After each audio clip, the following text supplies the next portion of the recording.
All right, welcome back to Thrones Be the Game, House of the Dragon, penultimate episode. As Scott always says, the second to last, the Red Sowing.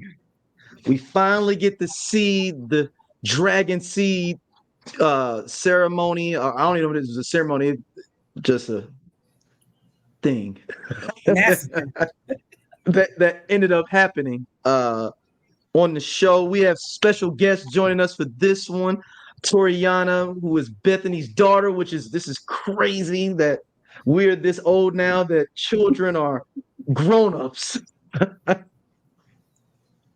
full-on grown-ups. So thank you for coming on, Toriana. And we're gonna be having another guest join us in a minute as well. But let's go with you first, Toriana. Since you are our guest, what did you think about this episode? Definitely my favorite episode of the season so far. I don't expect the finale to top this episode, but I was drawn in immediately. Even though the Damon and Harrenhal series has really just not been that great for me, I think this scene, I'm like, okay, at least he's talking to some people. He's interacting with something that's real. It wasn't too hallucination driven this episode, which I appreciated. And of course, the final scene was just chef's kiss. Like all the dragons posted, and Aemon is like, Vhagar, let's get on back to King's Landing. It's not looking too good over here. So yeah, definitely my favorite episode. All right, Bethany. What about you? Same. Best episode of the season, if I say so myself. Piggyback off of what Toriana said. And the character development has been stellar. We start to see the manifestation of all of the motivations for each of the characters, and they're all kind of having a come to Jesus moment. Rhaenyra, Alicent, Aemond, even Jace, and most of all, Daemon. Like, we are over the side quest, but I feel like they could have wrapped it up 3 episodes ago, but it took 6 episodes to get him to the point where he's comfortable now coming back to hopefully commit to Rhaenyra. But if I could have given this episode a title, it would have been Pull Up. Pull Up. All right, what about you, Scott? So it wasn't my favorite episode this season. I think probably episode 3 was, although I really did like the episode, I don't really find any flaws in it. Again, like everyone else said, Damon's fever dreams were to a minimum, which I really appreciated. I really appreciated the Tully stand up to Daemon, which kind of put him in his place. You know, that was really magnificent. Again, the pull up at the end was fantastic. I know we're gonna get into it, but how they kind of peppered in lore with what people may or may not know, which I'm really kind of interested to see how Toriana feels about what we're going to talk about as far as what the lore was versus what actually happened. I thought was really kind of clever and interesting. Although I am hopeful that the season finale will be better than this episode, mostly because although there was a lot of violence and a lot of action, no one of consequence that I can remember died. And I believe that someone of consequence will die in the season finale. Yeah, I'm gonna go with it. This is my favorite one too, just because it was interesting seeing how the process went of these dragons being claimed, and how it's not anywhere close to how I imagined it actually went. I thought it was like more ceremonious, like one person at a time. Like I thought it was like going to go get your license or something, like everybody to step up and try to like get their stuff, and then okay, you got 8 and up or killed, next person up. It was, when we'll talk about it, it was a free for all basically for these dragons. Interesting. I put up a poll on the YouTube page for the show. I said, going to season 2. How are you feeling about the Dragon season 2? The choices were: I'm really into this family civil war. It's okay, but if Daemon isn't Harrenhal any longer, and this season's not doing for me right now, it's okay, but Daemon is Harrenhal longer is winning the poll right now. And then people really don't like Daemon. sitting up in Harrenhal for a whole season. So let's jump right in. Let's go to Daemon and Harrenhal since we don't like him being there. Let's start there first. With the Tullys and him basically getting, checked in a situation of like, hey, you want this, hey, and it was interesting is that what is a juxtaposition, it feels like, with what is his name? That Tully's name. Hold on. Oscar. Oscar. Yes, Oscar Tully, and how his grandfather or Siege was older, but he seemed like he was giving him game way more than Viserys gave him, like governorial game. Like he may not be the strongest, but he understands and knows, like, hey, this is what I need to do for my family, like how to move those pieces around. Unlike everyone for Viserys' children that just were cupbearers and just hanging out, and I want to be king. It was a great juxtaposition I felt with that character. And what do you think, Torian? I really love the Oscar Tully character. The actor did an amazing job. And just the way they kind of gave that character so much tact and finesse when addressing Daemon and really trying to get his point across. I just really appreciate that character trait in real life. So seeing the writers really nail that and the actor really nailed that, it was just very refreshing to see that type of character, because Daemon can conquer with violence and threats, but the Tullys are a little bit more tactful in how they might take down an opponent. And not even an opponent, because he's saying, I mess with y'all, like I'm gonna honor this oath, but slow your roll and watch yourself a little bit. So I just really appreciated how that character was portrayed, and it was just refreshing to have a different type of vibe coming from the Harrenhal scenes. And it makes sense with you saying that when you look into our updated Game of Thrones with the Blackfish and how he kind of maneuvers and even Caitlyn and to a lower extent Lysa, it's take as you may from her. But it was this. There are some tactful family in a house. They may not have all the power, but they know how to maneuver and run things around. What do you think, Scott? Someone the connection between Sansa checking Daenerys when she arrived in Winterfell and her, I guess, predecessor, I don't know the word, Oscar Tully checking Daemon. So the Tullys have always had a way of being able to put Targaryens in their place. And I like how the show kind of keeps that narrative going. But sorry, go ahead. How about you, Scott? What do you think about the Tullys at Harrenhal with Daemon? Oh no, I thought it was absolutely brilliant. Like, kind of to your point, it's clear his grandsire gave him more game than we thought he did, and the way he played itself, because he played himself kind of demure and uncertain about himself when him and Daemon were alone.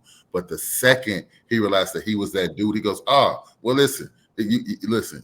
It's get down or lay down. Like it's get down or lay down, where you're gonna do it this way or you're not gonna do it this way. Whisper to him goes, so you're gonna accept our army or not? Because he realized the exact position that Daemon had himself in, because Daemon wasn't actually the heir. He's the king consort. He kind of kept pointing out the fact that, yeah, I see that you believe your position is higher than it is, but my position is exactly what it is.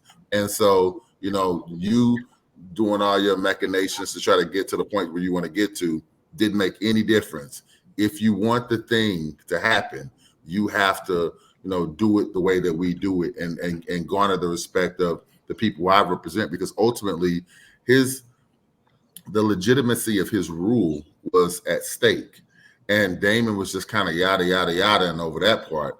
But he was very conscious of the fact that the rest of the people in the Riverlands have to respect me and have to know that I'm not going to just have some blind loyalty, particularly because of his age. And so I quite honestly think the way he played better because he was so young, because it was like, yo, this cat is really formidable, So long story short, I was a huge fan of that. What about you, Bethany? Same. I echo the sentiments of both Toriana and Scott. The Tullys in this representation are the very definition of know your lane and stay in it. And we may not have the dragons, we may not have the the respect, but I've got the respect of all the river lords, and my grandfather put me on game. And so when I first met you, I was kind of, very small and kind of shirking in your presence, but he made it a point to call Daemon the prince consort or king consort and prince instead of my lord. All of the titles that Daemon demanded that the Stuart Strong call him in his presence when he was at Harrenhal. So brilliant, loved it. And also it was like he grew a big set of nuts and dropped it right on Daemon's face in front of everybody, in front of company. We love it. We're here for it. Yeah, I really was like, yeah, okay, Oscar, you got him to take him out. Like, hey, you got to right this wrong. Mm-hmm. You got to do it. You got to right this wrong and do what you have to do. And let's get Daemon up out of Harrenhal. Like, I hope this is this got to be the last time we see him at Harrenhal. Hopefully. Like, I mean, come on.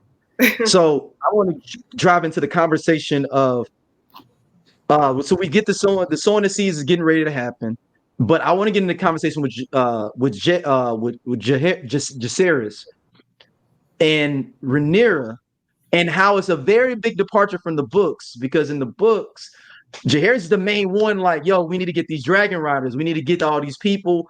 He was the one pushing this, and then they flipped it in this, and he's kind of like, I was cool with it, but now we just letting anybody get a dragon. Before we was like, hey, if you just right one step below somebody, but you still noble, we'll let you. Now we let anybody get in the club, and is he's it anybody? knowing he barely got in the club itself.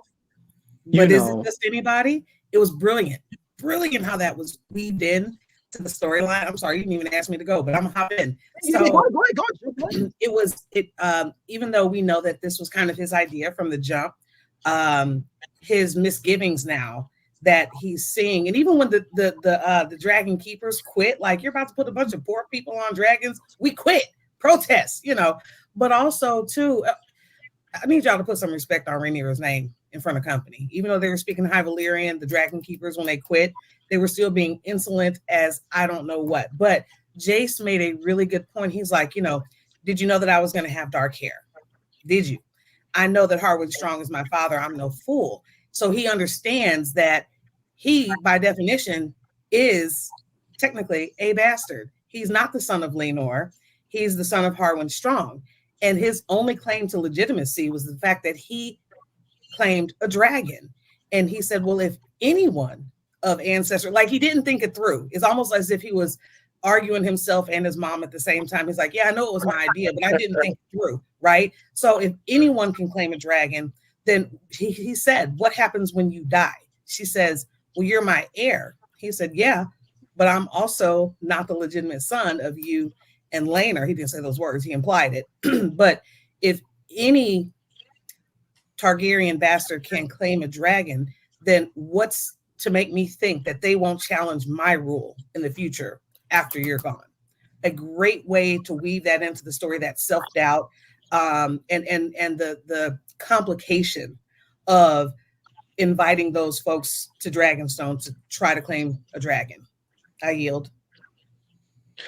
Yeah, but it is interesting even more. Think about it. But they also getting bigger dragons. His has been with him since he was a baby.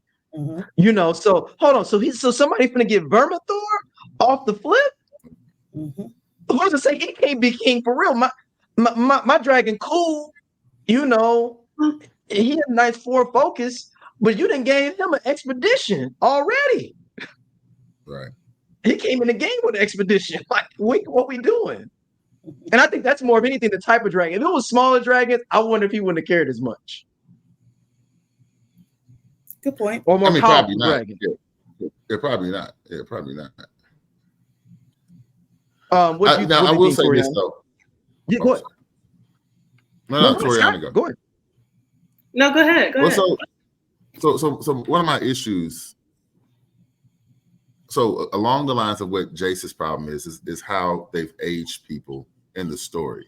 So Hugh Hammer, who got the biggest dragon that's not Vhagar, is supposed to be the nephew of Viserys and Daemon, right?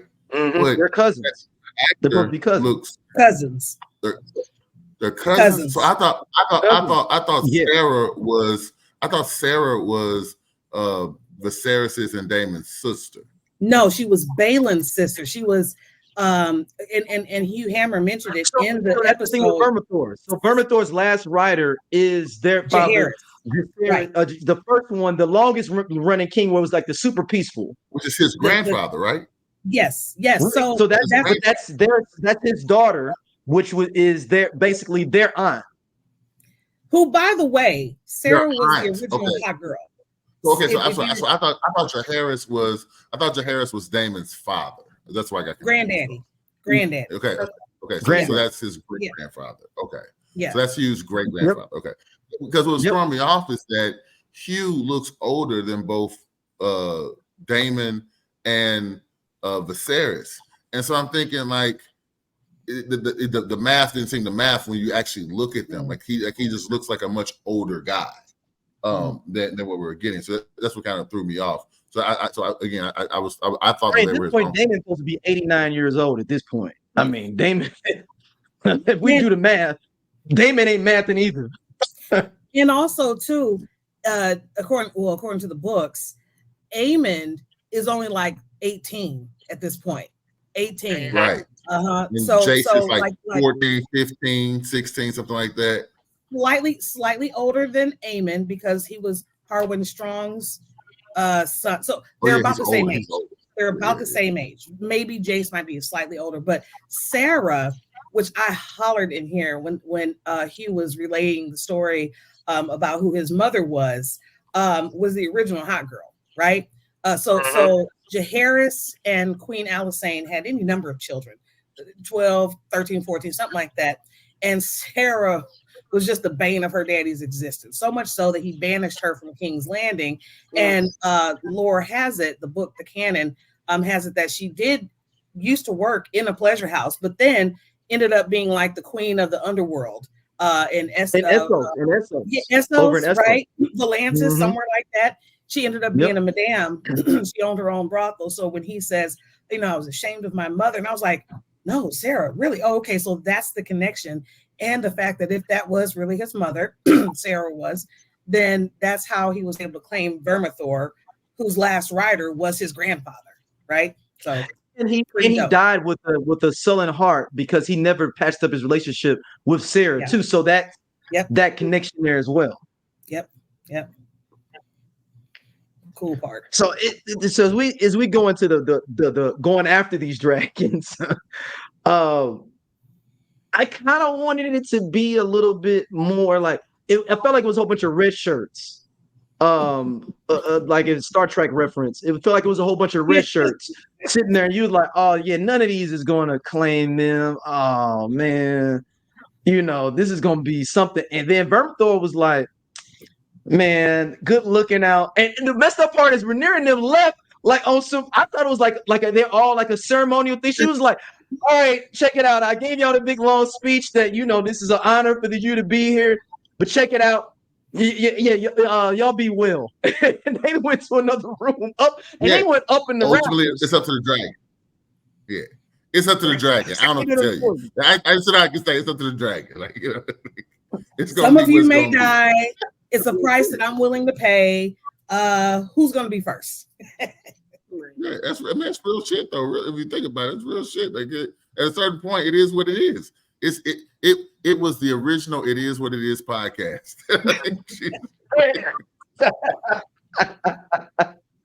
It's like, hey, if one of y'all turn up doing well, cool. If not, we'll bring another set of bastards in next week and do this all over again until we can find some people for them. So I just wonder and this makes, to me, the way this was set up more makes it way more conceivable what we know that happens later on, how and why it happened. You just you gave everybody a lottery ticket. What they say when people get the lottery, they'll be broken like 5 years or something like that after winning the lottery. This is the same thing.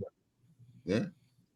Ulf claims Silverwind and goes on a drunken ride like getting a brand new Lambo and being drunk and be like, I'm gonna spin the block in this bad boy, and flies over King's Landing. Like, you're just letting these people that don't understand it, and then you go back even further with the dragon keepers are like, dude, this ain't what this is about.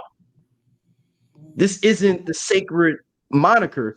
And I'm gonna give y'all some information that I researched and found out. I Google what was the average amount of dragons during time periods. I was like, what was this? So somebody did a Reddit thing that broke down everything. It was average of 3 to 4 people had dragons, period, in a time period. Like, that's the most. Wow. This is the most of dragons that this era has ever seen, period. Like, people that have claimed a dragon, not dragons in general, but people that have claimed a dragon. It's only been 3 to 4 average. So think about all this time period, we've only had 3 to 4 dragons. Now we up to 10 at this point. Dragons 11, that are just 12. Claimed. Yeah, 11. If you count Darren's dragon, we haven't seen Darren. Alicent and Viserys's youngest boy. We haven't seen him, but they mentioned him in the episode that Tessarion has just taken to wing, right? So he's a baby dragon, but he's in the mix too. So I do have a question just along the dragon claiming component, because I read the books a long time ago. I know Bethany's read it much more recently than I have. So I hopefully you guys can clarify it. In the show, the bald head brother is Adam, right? Alan is the bald head, and then Adam is the one with the dreadlocks. Yep. The dreadhead. Okay. So they changed it from the books because Alan goes after Sheep Stealer in the book. Right. Okay. So I'm not remembering that wrong. Okay, that's what I was getting to, because like that I thought this went differently in the books, but it's been such a long time, and then people's names are so close together. So so they did change it. Okay, so Adam saves him with Sea Smoke in the original. Like Adam already had claimed Sea Smoke and saved him from Sheep Stealer coming in, but he like burned up his arm, I believe, and everything from trying to claim Sheep Stealer, right? Yeah. Okay. I was just like, this is not how I thought this was happening. And okay, so they changed that. They changed that. Like, that's a deviation. The show's taking liberties, right? Either in the interest of saving time or in condensing the story. But the show's taking liberties, which is why I withheld judgment on what I thought was going to happen in the next few episodes, because we didn't expect blood and cheese in the first episode, right?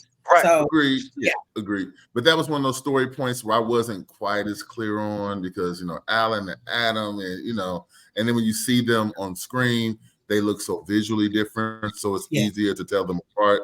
Versus when you're reading about them, it's like it's just people on the book. I don't fucking know who's who. So again, it just I'm glad that I didn't remember it wrong, because I was really going. I thought this went to a different way, but okay. But thanks for clarifying that. I appreciate it. And since we could talk about Adam and Al, this version makes Corlys seem super weak to me of this season of Corlys.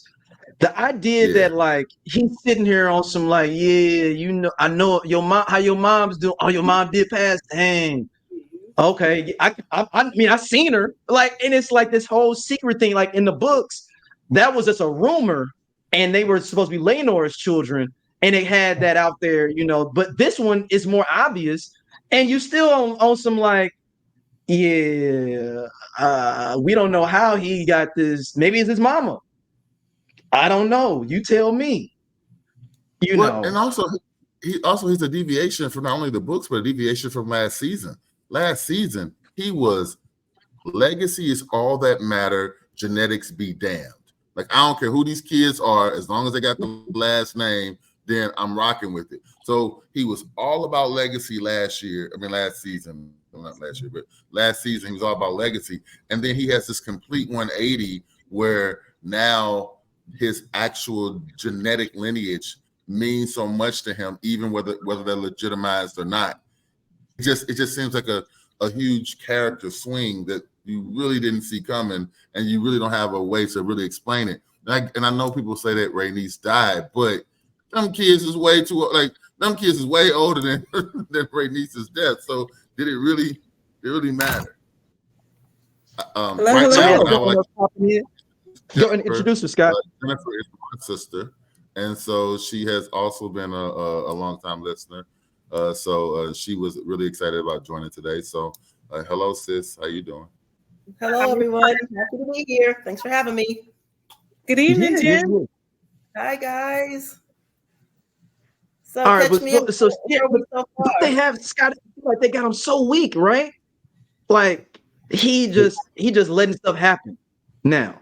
Yeah, yeah. Like he said, and then now in this, even in the show, he's the hand of the king, so he actually Queen. has a stronger claim for legacy in a lot more areas than he's previously done. But he seems to care about it less. And again, I get Rhaenys died, and he's probably still grieving and mourning from that. But he let his brother get beheaded in front of him, and he let that jack No, he walk. didn't. He wasn't there. He wasn't there. Remember, he was injured in the he was I can't gravely represent him injured. at the meeting. Yeah, his brother was out here talking reckless without the protection of Corlys. Yeah, and Daemon took his head for it. But I understand.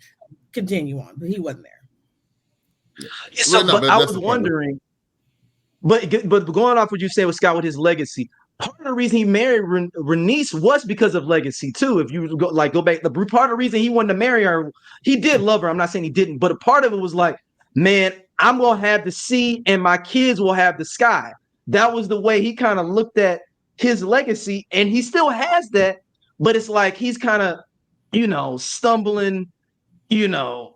I'm just mad the way they playing Corlys this season so far. That's just me. Yeah. I mean, I still plan on breaking out the wig for the season finale, but the reason I haven't broke out the wig is because he ain't really held court like he's supposed to held court so far, and I ain't really feeling appropriate up until this point in time. So since we're talking about the sons, Britt, Bethany, do you think they're gonna let him grow out his hair? The Adam. No, Or I Alan don't think so. grow out his hair. No, I don't think they'll grow up, because we saw what we needed to see as an audience was him razor shaving his head not this past episode, but the last episode, and seeing that, noticing that it was growing out white. It's just giving us a sneak peek. Now we know that he is for sure Corlys' son. I don't think they'll have him grow his hair out. You don't think so? I disagree. That'd be dope. He had a little fro, a little blonde fro. I thought it was foreshadowing. I mean, I don't know how many. Again, we always argue about how many seasons it's going to go. I don't think that this series ends without him growing out his hair, because of what we know that relationship becomes. Well, I think that him declaring to be, what is it, sand and sea? Salt and sea. Salt and sea. I think that was all. I think that was all Corlys needed to hear, to know that, whether you after he officially decides and claims him as his son in the most unofficial way ever, I think that's what he needed to hear, to know that it's okay. Because he gave him that my nigga. He gave him that my nigga look when he said that. He was like, yeah. As opposed to the cold, good job. A part of him like he's coming up though, Scott. Hey, what's messed up is he felt like he's gonna get caught up when he was like, yeah, somebody riding sea smoke. They from the sea. He was like, oh, word, like, can that be? Can we talk real quick about? He's like, you tell them. It was almost like he's like, hey, my nigga, did you tell him? Did you tell him your daddy or not? No, he did not. I think I don't want to get off this without talking about the opening scene of Syrax and Sea Smoke on the beach. That visual of the two dragons, and it was almost like Sea Smoke was like, "Hey, Syrax," Syrax like, "Hey, Sea Smoke," and Rhaenyra finally growing a bit of a backbone, and her being like, "You know what? You stand before the Queen of the Seven Kingdoms with a dragon from House Targaryen. What do you want?" And he was like, "I to serve my queen, but also the dragon found me." And Sea Smoke's in the back like, "Can we keep him? Can we keep him?" And also us realizing that probably Laenor is dead off screen, right? Because dragons can only bond with one person at a time. And we know last season he ran off to go live his very best life, but the realization that Sea Smoke went and claimed another rider by himself, indicates that Laenor was dead. But what a great, terrific scene with the dragons, with Rhaenyra really finally realizing that, oh, hey, wait a minute, this might actually work. So I yield. Toriana, jump on in here.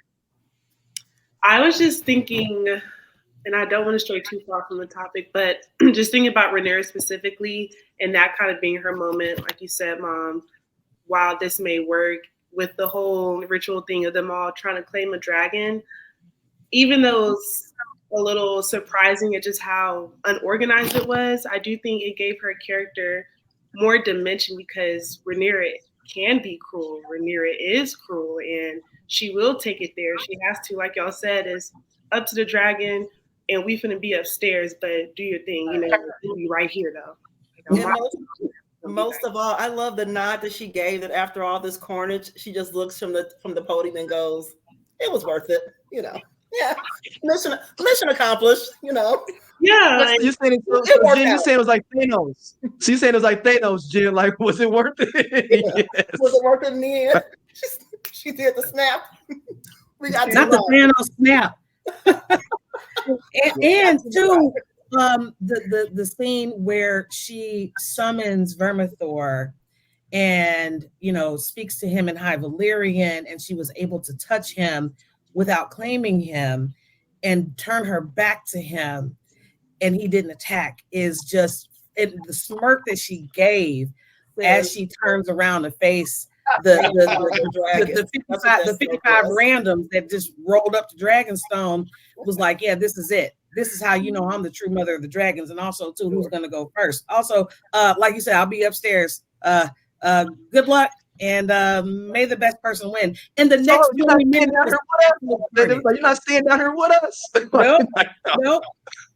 Yeah, I think this episode just gave her so much of the development that we've been waiting for this whole season. And my mom and I talked about how she wasn't present for the council meeting right after she brought back Sea Smoke and Adam. And I just wanted to point out Mr. Sassy Pants, the one who got popped last episode. When they told him, like, yeah, Rhaenyra's not going to be here, and he going to slam his goblet down on the table, I said, see, that's why she had to smack him last episode, because he always out of line. He need to calm down for the next council. Yeah, he is off the chain, but neither here. I don't know how I feel about Toriana keep referring to Bethany as my mom, even though I know. Yeah, I know, right? I want to tell her to say, you need to tell her. Yeah. Well, I am her mother. How else is she supposed to refer to me as? I know you're her mother. I'm just not the point. The point is that it's throwing me off of the podcast. Yeah. Are we going to talk about how much nerve Jace has?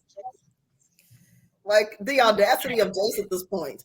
Yeah, we did kind of bring that up. The nerve, the audacity. The nerve, the audacity, but also he had a valid point because he also too is a bastard, and his only claim to fame was the fact that he claimed he had a dragon, and now you're just inviting all the rest of these bastards to get dragons. So who's to stop them from challenging my right? And the answer is no one. Be it not for your dragon, Jace. Come one, come all. We're gonna have an army of bastards. Let's do it. Everybody rise up. You are in fact the bastard. Here's the thing. You are in fact the bastard. That's the dragon. I mean, get nice. Yeah, I feel that, but I also understand where Jason's coming from. Like, he has a complex, and he's just standing on it. He's just standing on the mindset that his mother gave him. He can't help it. He just got to stand 10 toes on how he feel. And if he feel like he need to keep order in here, and you don't need to let 11 people in the dragon keep, then that's what it is. Everybody can't feel like this is for them. Like, it needs to be exclusive. For exclusive. Ain't nobody asking Aemon whether he a bastard or not. Aemon out here doing what he feel like he needs to do to get what Aemon need to get. Ain't nobody asking about who your daddy was. They're asking about I'm afraid to piss this motherfucker off right here. You know what I'm saying? I don't want to make him mad. Aemon don't even like his daddy. That's the plain thing. He don't even like his daddy. He don't like nobody. He don't like, and also too, let's get to it. I'm so tired of looking at that big back bitch Vagar who really just wants to take naps all day.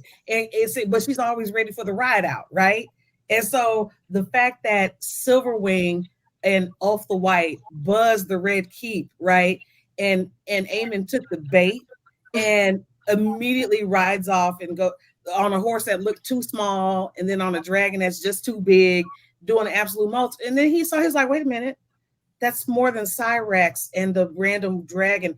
Oh, turn around, Vagar, flee. But I'm like, well, hold up. I thought you liked that 2-on-1 action. You like to jump people. So Rhaenyra walking up with all the dragons in the background, hollering about, bitch, come on. And him turning around on Vagar. Oh, now you don't like it when the rabbits got the gun. Ain't no fun now, is it? Wasn't they? I felt like the drunk, what's his name? I feel like, arguably, it was that he's completely unhinged, had no idea how to control this newly fresh ridden dragon, and that dragon just out joyriding. No, doesn't matter whether it was a drunken joyride or a plot by Rhaenyra. Hey, go take him out for a spin. Let's see what happens. Because she was too ready. I'm gonna put that scene in St. Louis terms because I don't want to talk about anything that maybe it may seem racist. So what happened was Ulf got into a situation he didn't fully understand the ramification was and ran up in a block that he shouldn't have ran up on. Then Aemon and his rider guy hopped up. Yeah, they hopped up and said, "Oh, we about to follow this motherfucker back to where he's from." Then Rhaenyra stood up with a do-rag and a cigarette and go, "I wish this nigga would put up on his block." And they go, "Well, maybe we should reconsider and reevaluate that." Well, this is what after watching the episode, I really said, in the words of the prophet Lil Jon, the East Side Boys, she's on the cliff like, don't start no shit, won't be no shit. Like, she's like, represent your clique. And like, that was it. It was up. And he's like, please. Big facts. Big facts. And also, too, the look on Rhaenyra's face at the end of the episode, it reminded me of the first episode when she came back from finding the remains of Arax and Luke. And she said 4 words: I want Aemon Targaryen. And she's looking at him like, I still want you. Come on back. I'm here. And now you see I've got 3 dragons, but that's not even counting Caraxes. That's not counting Moon Dancer. That's not counting Vermax. That's not counting Sheep Stealer. That's not counting so by my count we had 8. I might have gone through, I may have missed one, but she really does have a dragon. She really is that deal. And she ain't forgot about you, Aemon. You killed her son. You finna get all of this smoke. And now you see what I'm working with. Come holler at me. Pull up. Like I said, the episode should have been named Pull Up. But Aemon's got a 2-war front going on because he has people in his own council plotting on him now on the other side of the game as well, where they didn't even tell him about this dragon thing. With Lars Strongfoot's now trying to maneuver his situation. Oh, no. You want to tell him that other dragons? Because he was on some like 3rd, 4th hand, my mom's cousin, sister's friend. Heard somebody got a dragon. I'm saying this. Real talk. Of all my issues with Lars Strong, he was right. It's like, okay, fine. She solicited other dragon riders. Yeah, we figured she tried to do that. But who is it gonna be? Well, my steward's cousin, stepdad's brother-in-law, cat who's to give him weed. You know what I'm saying? The dude who sold him the paper. Like, that is way too uncertain for you to bring that to Aemon. Aemon ain't the kind of dude you want to bring that level of fuckery to, particularly with that uncertainty. Now, when dude pulls up with a dragon, then yeah, it's all verified. But up until that point, did you really want to walk up to Aemon and tell him where you got the information from? I'm like, yo, no, we just gonna let this joint play out. I mean, like that was what I thought was beautiful about that scene is because the viewers all knew that everything they were saying was true. But from how they learned it, we saw it from firsthand. They're learning it from second and third hand information. I completely understand them going, yo, man, I don't know about that one. We may have to wait, get that verified a little bit stronger. Like I thought that was actually really Strong did know being true and just wanted to hold back information. And I think he was like, he wanted to get him to say it, but he already knows that. I think he knew it to be true, is what I'm saying. but he was just playing it off to him to send him off. He knew that was true, but he was like, "So no, you want to tell him?" I think because he knows it's true. Right, because he kind of noted to it and said, "Well, you are the Lord of Whispers, or you're the Master of Whispers." Mm-hmm. So it would be very odd for something of that nature to happen and him not know about it. Like he wanted to keep that information. He's asking, "How did you find out?" But Scotty said, "How did you find out?" He knew already. It'd be like me knowing a secret that you know, but how who told you about? Yeah, but I mean, Lars Strong has a lot of connections here, man. We know this. This dude got a place burned up and went in there. Okay, here's a question. Who got more connections? Him or Littlefinger? Who do you think had more connections? Him or Littlefinger? Littlefinger, by far. Yeah, because Littlefinger's next to the people. Right, and Littlefinger got caught with his fucking pants down, didn't he? When it mattered most, he got caught with his pants and his ankles like a retarded kid in an elementary school uniform. Well, I mean, he did. But the difference is Littlefinger. The reason Littlefinger was able to do good dick management as well, Lars can't do that. So nobody wants to holler at Lars. Littlefinger was able to use his manhood to get Lysa. So that was a whole, Lars can't do that. He just like feet, and he was like, "Yo, that's kind of my thing. That's just what I do." Littlefinger is using his innuendo, his je ne sais quoi to get some things happening. That's the reason Littlefinger's better. But Lars got a whole spot burned up with a club foot. I got to give that man perspective. His own spot burnt up. His own family.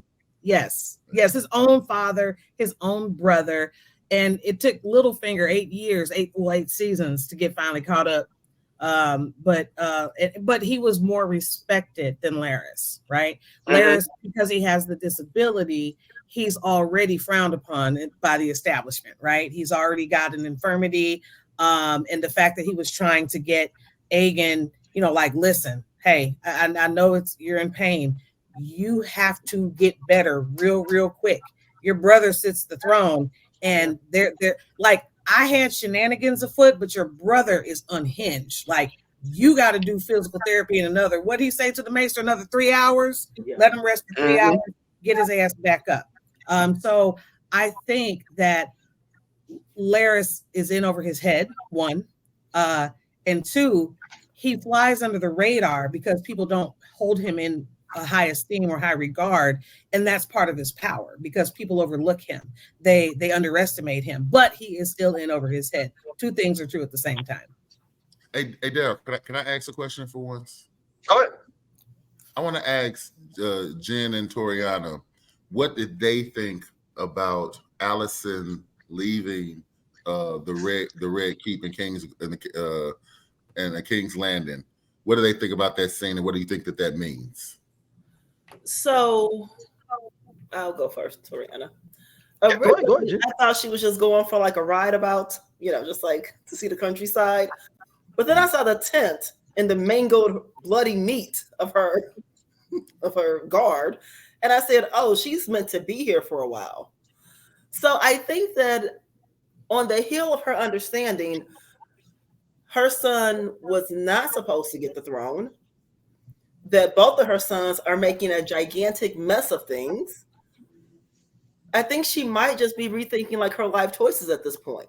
Like, man, I fought so hard for something to be so wrong, for things to be so messed up, for them to eventually discard me and kick me out of court. Not sure how I feel about it. I think she's taking a moment to herself, like maybe a come to Jesus moment, like she can just kind of say, like, who am I and how did I get to this place? What's going to happen next and what it means, I'm not sure. I was thinking maybe something bad would happen to her. Then they showed her kind of floating peacefully in the water. So I'm like, this doesn't seem like a murder scene. So, like I don't feel like murder's in the midst of this scene. So I'm not sure. But I certainly understand she feels alone. And I'll say that because there are several scenes, even in the previous episode, where it just kind of showed her on a balcony, standing out. She just feels isolated. She went from having her father there, her lover there, a little bit more control of her sons, to it being no one. So I think she's just dealing with loneliness and just like being isolated. Yeah, I agree for sure. I'm not a huge fan of Alicent, so I did find this scene to be quite boring. But I do hope that in her time in the wilderness, that she was reflecting on what Rhaenys told her at the end of last season. Like, all of this and all you do is just kind of run up behind these men in your life just for what? Just to go where? And Alicent held absolutely none of her cards. She was sleeping with Kristan Cole and doing what she was doing with Larys. Like, you are the real big lotto, put it on the flow. Like, you put it all out and you still just at a loss. Like, you have nothing. You've been removed from the council. Like, you are, I'm sorry, I'm going in, but she just gets on my nerves. And it's just like, I really hope she took that time to reflect, because look at what you've done. Right. This is all your fault. This is all your fault. And what Victoria just said, Rhaenys clocked her ass last season. She said, you don't wish to escape. You merely wish to make a window into your prison. All of this in service to men. You toil in the service to men, and for what? And so I called her a couple podcasts ago. She's the ultimate pick me, the ultimate pick me. And look where it landed. Look where it landed her. Yeah. So Scott, what was your reasoning in asking that question? Curious.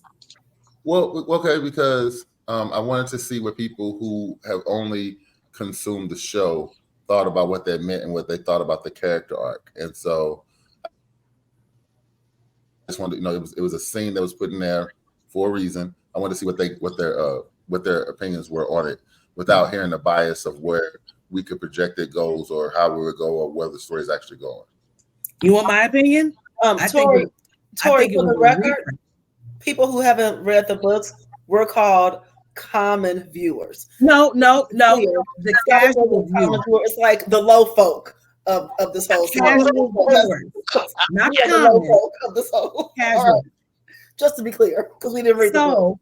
So for me, I have read the books. I felt like it was a setup. This is Alicent about to return to who she really is in the books, right? That's what I wanted. Where that bitch at? I want her. Yeah. Because this other Alicent, man. The show has been very kind to Alicent. The show has been overly kind. Overly.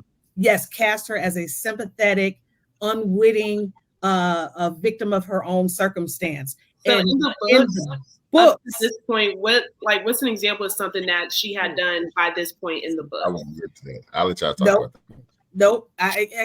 Because we'll be on here all night. They might do some of the stuff she gonna do. Like, I don't know. Like, how is what was like just one example of what separates book canon Alicent from show Alicent? Like, just give us. Okay, Alicent in the books, the part where she was like she misinterpreted the what, but in the book she was like, no, I just changed it. He said, we don't know if he said, nah, I came out, he said that. That's what we running with. Aegon, you the king. That's how. Because who gonna check me? And she's standing on, like, that's what I said. He said it. I said it. That's what we doing, right? I said he said it. Who you gonna trust? Alicent in the books is cunning, conniving, overly ambitious, ruthless, and everything that is in motion right now, she put into motion knowingly, not accidentally, not misinterpreting something. Alicent in the books is a real bitch. You know what I'm saying? So, like I said, it's a departure. And so now I think Alicent going on her glamping trip, right, is just a reset. And now she's about to come back that bitch. And she's about to start counseling her sons in all the bad ways, all the bad things. And will culminate with the end of the book, the series. What's right? Funny is that I disagree. I disagree with you guys. I'm sorry. I will let you talk in 1 second, Jed. I disagree with you guys giving them that context, because one of the things I valued is that they look at the show through different lenses than we did. We're looking at it as we know where we believe it's going to go, how they're going to get to an end point where we see, but them not having that context of who she was in the book, it may kind of jade them for who she becomes in the show based on hearing us say that today versus how they interpreted the character. So I asked that question. Different lenses, though. Like, we're capable of not letting that interfere with how we're processing this current series. You refer to Bethany as mom twice during this podcast, so I feel like maybe your line of demarcation may not be as thick as you think it is. What I was gonna say was, Bethany, you just described Otto Hightower. So I'm not overtly surprised to hear her be described as that person, because you literally described her dad. So maybe, just maybe, this revelation that she'll have in the woods will coincide with him coming back, and they will be able to reestablish more power, in the castle. Maybe, I don't know, but possibly. I think she's gonna become Caitlin Stark. How about that? Great. I think she's gonna go her Caitlin Stark type of. Well, there can't be a Catelyn Clark out of Angel Reese. So who's gonna be Angel Reese? Hollering. Okay. Oh, Stark, not Clark. Stark. Oh, Caitlyn Clark.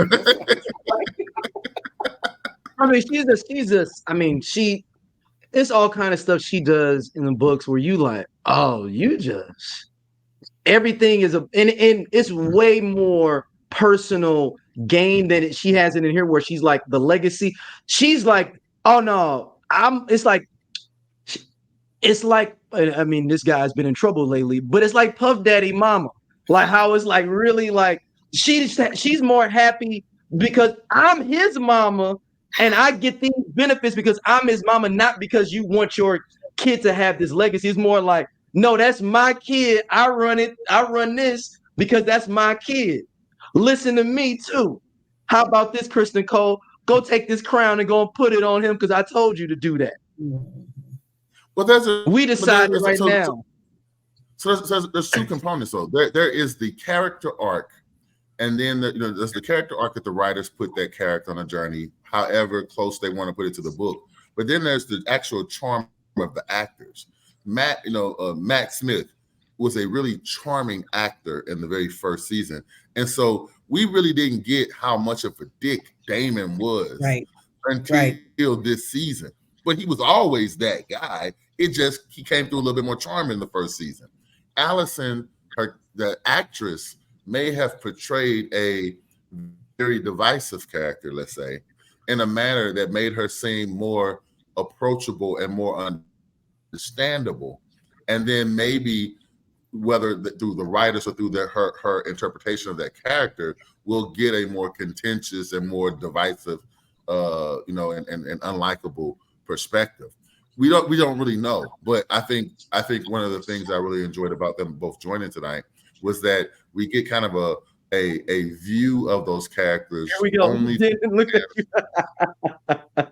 Don't say it because you like the commoners, because you already called yourself a commoner. I'm not saying it. I'm just saying the view of the characters purely through the eyes of what the writers and actors portrayed, not through any preconceived notions of who they should be or could be. I'm thinking about it. Do y'all think that they may, if they are changing their characters, because she would basically be Cersei 2.0? Because people would be like, oh, that just looks like Cersei again to me, because that's basically what she was. She was the original Cersei. She was the original Cersei. Yeah. And what, to Scott's point, the showrunners said it last season. We don't understand where all the love for Daemon Targaryen is coming from. Like he's he's not this lovable, honorable character. He is, that war dog. Think of all, like, I hope everything bad in life happens to you and you alone. That's Daemon Targaryen, right? He has no love lost. He chooses the wrong choice at every turn. He is a war. Okay, what the battle in the Riverlands when he's been in Harrenhal for this last 5 or 6 episodes, like he actually orchestrated all of those things without remorse. And if you recall in the episode, Oscar totally said, "Yeah, we understand war, but you enjoyed it. You enjoyed what you sent Willem Blackwood over to go do, and for that you have to kill him." And Daemon did it because what does Daemon have to lose? He has everything to gain. The army, he's got the bodies now, the soldiers. And so, yeah, him turning on the guy he had to go do the bad things, is totally in character for Daemon. So it's interesting. It's interesting. So for you all, how do you all like? Are you guys team green, team black? How is it your perspective? You all, Jen Is and anybody Tatiana, you team all. green? Oh, she changed her thing to common viewer. Damn, I just realized that. Nice work, Tori. Nice work, Toriana. Let's get it. Hey, that's that millennial quick fingers. Are you a millennial? I don't even know. Doesn't matter. She is not a millennial. No, I am way She's too a young millennial. to be a millennial. She's I don't even know. I don't know the age range. She's not a millennial though. She's not a millennial. She's with Gen Z, right? She's a zennial. She's a zennial. Yeah, Gen Z. Is that a new one? No, it's Zennial me. is people like Hold on, the 80 to youngest 82. ones are alphas. Hold on, the youngest ones are alphas. I have a Yeah, nephew my daughter's that's an an alpha. Yeah, I have a nephew my that's daughter's an an alpha. Yeah, no. But no, Toriana, what I mean, from your view, like, are you like more team green, team black? How are they portraying it to you, both of you all, like the way you're visioning it or watching it? Definitely team black off rip, just off principle. Her daddy named her heir, and I think a lot of us can relate with this. Like, if my mom gives me the green light, it's up. My mama said it's okay, so run it. I'm gonna get it back in blood regardless, you know. So her daddy named her heir, and that's that. So yes, war cry, call everybody to the front. Like, let's get it. Just off that principle alone, definitely here for it. Girl power. So yeah. What about you, Jen? Yeah, I think I like the sea people, the salt and sea men. The black people. They're team black. Yeah, I like black. them. So you know, They're team black. Yeah, I like. I mean, What's so crazy is, like, primarily. It's interesting you all say that as people that is watching the show, because when you read the book, it makes you it makes you in the middle more. Like you could think you're with team green and team black, like the way that they have it. You're like, oh, I get their point. Oh, I get their point on this side. It's interesting they're making the show basically Rhaenyra's conquest of. I never knew that. I never knew it was kind of like good reasoning for both sides. That's interesting. Right. So I'm wondering if they're gonna flip it or not, you know, because I mean, at the end of the day, this is a tragedy, y'all. And this is one of the things I think that maybe people don't understand. This is a tragedy. This is not going to end up happy for anybody. What? This is a tragedy. This is Macbeth. This is Hamlet. Jesus. Yeah. This is the ultimate family civil war. I mean, and Rhaenys said it. I can't remember the exact words, but there's nothing so that the gods hate more than a war between kin, and there's no war so bloody than a war between dragons. That's right. Boom, mic drop. That's mine, y'all. That one, I made that one. I made her. That's right. Yeah, you did. No, that's and you got to think about it. Please, y'all, when you start acting crazy like this, you definitely don't want to see that crazy. And I mean, if you all think about it, even other listeners that this is the highest era of dragons we will ever see going forward. So think about on that when you see regular Game of Thrones, they had never seen a dragon. Remember, who was it? Was it Joffrey talking to? Who was he talking? He's like, yeah, the last dragon was like as big as a cat. That was in here. Talking to Sansa it was Tyrion. It was Tyrion talking to Sansa. Who was Tyrion talking to?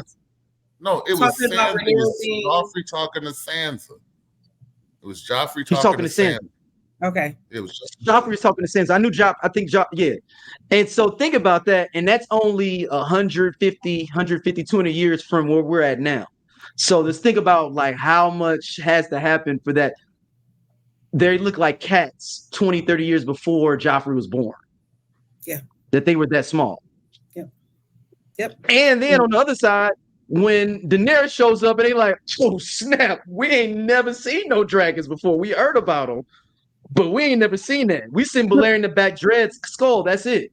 But that was why they were so pressed about her. She was a half a world away, right? And Robert Baratheon was like, what about the Targaryen girl? I heard she's got dragons. And that's why Jorah was there to protect her, because they, and people were advising the council at the time, like, I mean, they're baby dragons. And they're like, well, but soon they'll be fully grown dragons, and she's got 3 of them. So, like, keep an eye on her. It's why she was hunted. It's why she, they sent assassins to kill her. They already knew what was up. The lore had already made its way through the sands of time, and they were fearful of her. And also, too, what did they say? Anytime a Targaryen is born, it's a flip of the coin, whether they'll be good or whether they'll be bad, right? So it's why they kept such a close eye on her. Mm-hmm. Yeah, they half crazy, all of them. Yeah. And that's part of the reason that Jon Snow is we could wrap up. That's why he was kind of cool, because he wasn't inbred. So it's like, oh no, you kind of straight. You ain't inbred as much. And Daenerys somewhat too, because Daenerys mother was from Martell, right? From Dorne. Daenerys' mother, yes, was a Martell. Oberyn's sister is Elia. Yeah. Yeah, so it wasn't a little bit less incest. They like kind of open it up a little bit, but in general, those Targaryens are incestuous in general. Yeah. I mean, 2 twins having a kid is all you need to know. Wow. That's diabolical work. Having 3 kids. Having 3 kids. 3, right, 3. Diabolical. So, Jen, what is your predictions for the final episode? Oh goodness. Well, sounds like everyone's gonna die, but I don't know. I think that we've been waiting all season for the tide to kind of shift for House Black. You know what I mean? Like, we've been waiting just for her to have her moment. So I am hoping for a full show of strength. I am hoping that Daemon goes back home. Sidebar, I'm super proud of the new little Tully, how he stood up to Daemon. Couldn't be more proud of him. So, I'm just hoping for something that looks like they have regained control, and that there is at least an option for her to actually regain the Iron Throne. That's what I'm looking for. So. All right. What about you, Toriana? I definitely echo what Jen said. Daemon, go home to your wife. If you can hear me, go home to your wife. Stop the hallucinations. It's horrible. Right, like, get out of there. And what you all had just been saying all season, one more really impactful death. I don't know who it's going to be. I really don't want anyone to die, not even on Team Green. I think we could get a lot more from all of these characters. So, not sure who, but I definitely think someone's going to die. Mentioning Daemon going home. Daemon, Bethany and Scott know he love a threesome too. So because they did that different in the books. It was Daemon that offered her up in the books, like, hey, we're gonna spin the block with this real quick. Mm-hmm. And that's how Mysaria got into their ranks. It wasn't the way they did it in the show. So right. Daemon gonna be like, I heard y'all. Oh, word. Oh, we right. Oh, I took you to the brothels first. I put you onto this game, this lifestyle. Yeah, that's interesting. And I think I mentioned it last podcast that in the books it was implied that Mysaria shared the royal marital bed with Daemon and Rhaenyra. But as far as the final episode, I don't know if anybody else caught it. I caught it on the second go round. Hugh Hammer's wife said she wanted to go see her brother who's in Tumbleton. So I don't know. I think we might end on that. But ain't no telling. Like I said, I withhold judgment, but I did catch that on my second watch. And so we all know Tumbleton is an important place. And interesting things can happen there. Will happen there. All right, Scott. I think we're going to misdirect. I think we're going to misdirection. I think nothing's really going to happen. I think Damon's going to go home, lick his teeth, and start talking about baby girl to get a threesome on. I think Otto going to show up, and everybody think he's going to save the day. The threesome is happening. Huh? The threesome's going to happen. The threesome's gonna pop off. Otto's gonna pull up, and everybody think he's gonna save the day, like but we're not actually gonna get anything. It's gonna be a cliffhanger for some of the action that maybe Bethany alluded to, but I don't think we're actually gonna see it in the episode. Okay. I think it's gonna be a setup for that, and hopefully, well, if I'm right, season 3 will start off with the bang, but I don't think we're gonna get. Too many people, even though they were consequential, too many people died in the penultimate episode, which is kind of Game of Thrones thing. Episode 9 is where shit goes down, and so I don't think we're gonna get a lot of action in episode 8.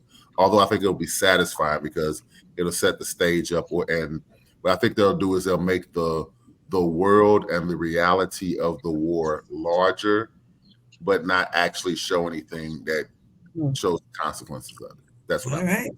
Time will tell, huh? And also beware, there are episode 8 leaked online. So be careful scrolling your social media, your X, your TikToks, your Snapchats. They leaked episode 8. So proceed with caution. God, I hate that. I do too. I do think Baylor's going to get Sheep Stealer this next episode. That's my one thing I want to add in. I think that Baylor will get Sheep Stealer, even though we're not going to get Nettles.